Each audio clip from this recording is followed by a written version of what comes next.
at this point, let's get started to how do you actually begin with the project management framework. We're going to start with clients. The menu up top is common to almost all of the pages you'll see. So, and we start with clients. So looking at clients, you can see just the list of clients that are assigned to you. You can see all of the clients by their status in the project workflow, or you can see all of them at once.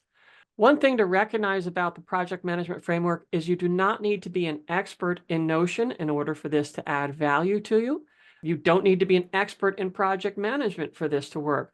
It's really geared towards people who are running their own business. You're growing, you have more than one client, and you need a way to manage the tasks and processes for multiple clients, multiple projects, and you just want to keep the wheels from falling off so that you can serve your existing clients better.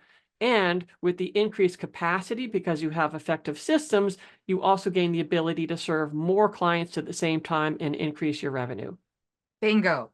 And that's one of the reasons why I'm so excited about this product, because I can win without being an expert. So each area of the project management framework that you go to, clients, contacts, projects, and so forth, will have a similar we'll have a similar bar up top pointing you to instructions for that particular section. So the first thing you're going to want to do is create a new client.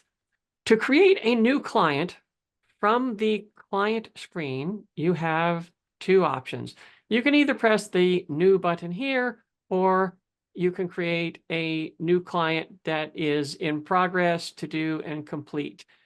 For freelancers in particular, there's a distinction between the clients you're working on and you have one or more projects with them versus every client is one project, in which case you don't need to create a client for Acme widgets and then a project for Acme widgets. If you have multiple projects for multiple clients, then creating the client and sub projects makes sense. If you're a freelancer who, for practical purposes, you are the client and each project relates to a different client, then what you may want to do is just create one client called internal. So we'll do this. So we've created your internal client, and with this client, you can create additional projects underneath. There's information about the client that you just created. If they have an email domain, you'll go ahead and put this in here. So we'll do, what that will do, as we'll cover later on, is automatically parse emails from a client about a project so that a summary of the email and extracted tasks can automatically be associated with this client and project. If the client has a due date, you put that here, and tags are pretty much wide open. You can put anything you want in there. They're kind of like social media hashtags. And if there are any OKRs, you'd see those here. For just getting started, we just wanted a generic client so that we can start creating projects. So there are no projects yet for this client. We can either create a new project from here, and you have a project you want to work with? Okay, light bulb. Yep, let's do that. That's perfect. Okay. For the consulting business. There we go. Okay. So we just pressed new under projects to create a new project under our client, ThrivePanda.com internal client. And now inside of this project, we have the details for the project. And again, like before, there's how to work with projects where there's additional instructions, and then the details of this particular project. I'm going to maximize this.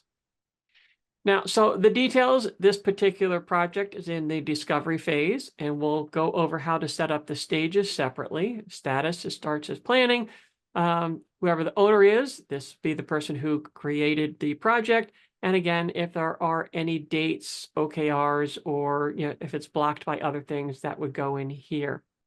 Up top here, where we have project documents, if you are sharing parts of this project with a client, this would essentially be the portal that you could share this particular page, and any of the tasks for the projects would be visible to your external users here. And in a separate video, we'll go into the details of replication and what goes into the portal and what doesn't. Here we have the project configuration. So who are the team members on the project? What's the timeline? And this is the synchronization option. So we have the default team members for the organization. Unfortunately, we haven't added you as a staff member yet. So to do that, we're going to make a quick side detour to your team, and we'll add you and tie it to your Notion user. And we'll say that you are in operations. So now that we've defined that, we can say that who is the staff in operations for this project? That's going to be you. And we can take me out. And we'll go ahead and say that I'm management for this project for training. If it all goes wrong, you're responsible. Management. Yes. Latin for your fault. Okay. So what you need to know about teams is, for a small organization, you may just have the one team and you can set it up so that you are always that team member.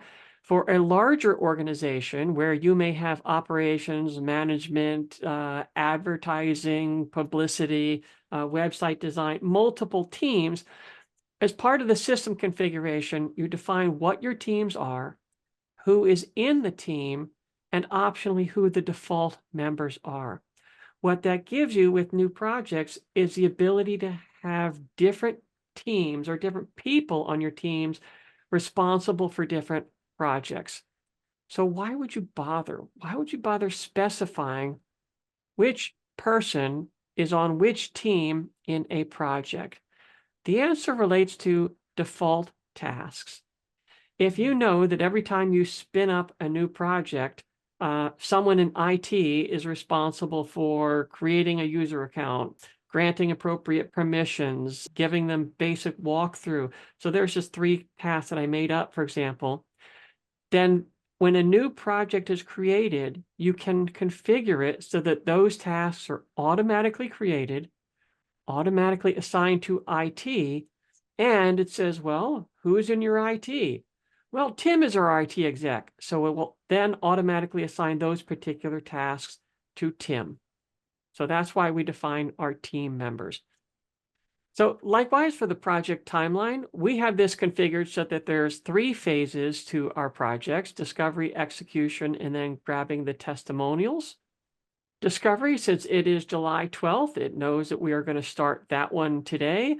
And we have elsewhere configured how long the discovery process takes. Execution is supposed to kick in about 2 weeks, and testimonials we don't have a date for. Generally speaking, for users of this system, is that you can define as many or as few project stages as serve you. This becomes relevant because an additional aspect of default tasks, you can specify that these are the 5 things you need to do in discovery. These are the 10 things you always need to do in execution. And these are the 4 things you always need to do when you get to the testimonial phase, such that when tasks are created automatically for a new project, they won't become active until the project reaches that stage. So if you have 50 different tasks, but you're still in discovery, you're only going to see the tasks that are active for discovery, even though you know there's a bunch of other stuff that's coming down the pike. It makes things easier to manage and keeps you from getting overwhelmed when you're looking at any project in any stage. There is a shout out for this feature in particular because the confidence level of this automation, I know that it's captured and on a list, but I don't have to worry about it every day. And so that was one of the features that really got me excited about this, is that there is legit help to keep each phase of the project organized without having a human necessarily do it. Yes. Yes. That's a big, like, this piece is huge. This piece is huge. Yeah. So the last piece here on synchronization, that pertains to synchronization for the portal, and we're going to leave that for another lesson. So at this point, we're going to go into where you're likely to be spending more of your time with an individual project. At any point, you can create new tasks that you know need to be done. In this particular project, we don't have any default tasks that we've loaded yet. But you can create new tasks on the fly. This is very much like what you would see in Jira or Trello or any of the systems that have a basic Kanban board.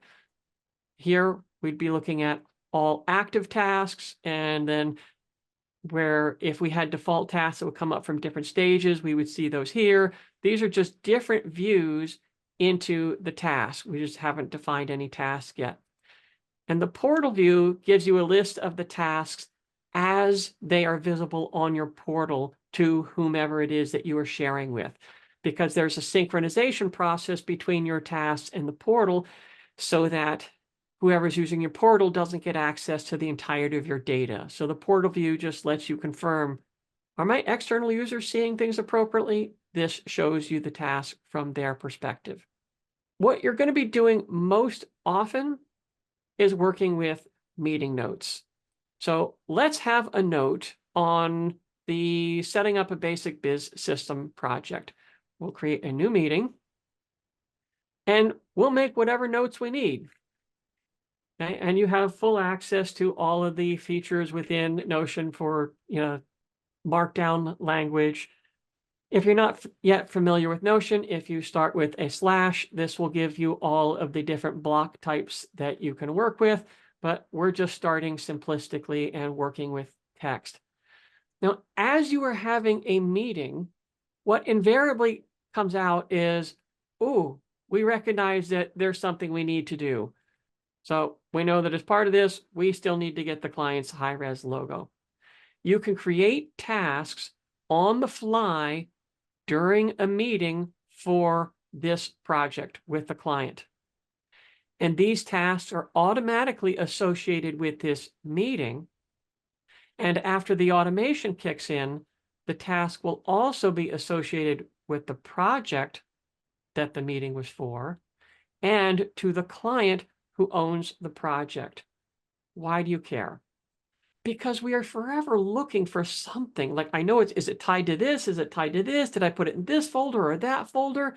When the automation kicks in, this particular task will be linked to all three objects: the meeting where the task took place, the project that it's for, and the client that the project is for. So you can find it at any of those levels and organize it and keep track of its status and just make sure that you get things done. It works just as well whether you are doing your meeting notes with a client or whether you are making meeting notes internally with other staff members about a particular project. And the key value point is that from meetings, that's where tasks emerge and you have the ability to track them and see them appropriately. The key value is tasks should not get lost because you get to see them 3 ways till Tuesday. And you can tie back to its source, right? If you open that, you can see the meeting that you talked about it. I don't know if there's Yes. some mention there, Yes. because that's good. That's, for me, that's a big key feature. Where did I say this? When? Exactly. So we open up this particular task and wait a minute, there's no details in here. What were we talking about? We see that this task associated with a note. So if we go to the note where it came from, it's like, oh yeah, there we go. There's all the details. Excellent. I think we've covered the basics of projects. Yeah, we've covered set up new client, team, meeting notes, project tasks from meeting notes, and how tasks are nested under projects. Yeah, that's the quick start.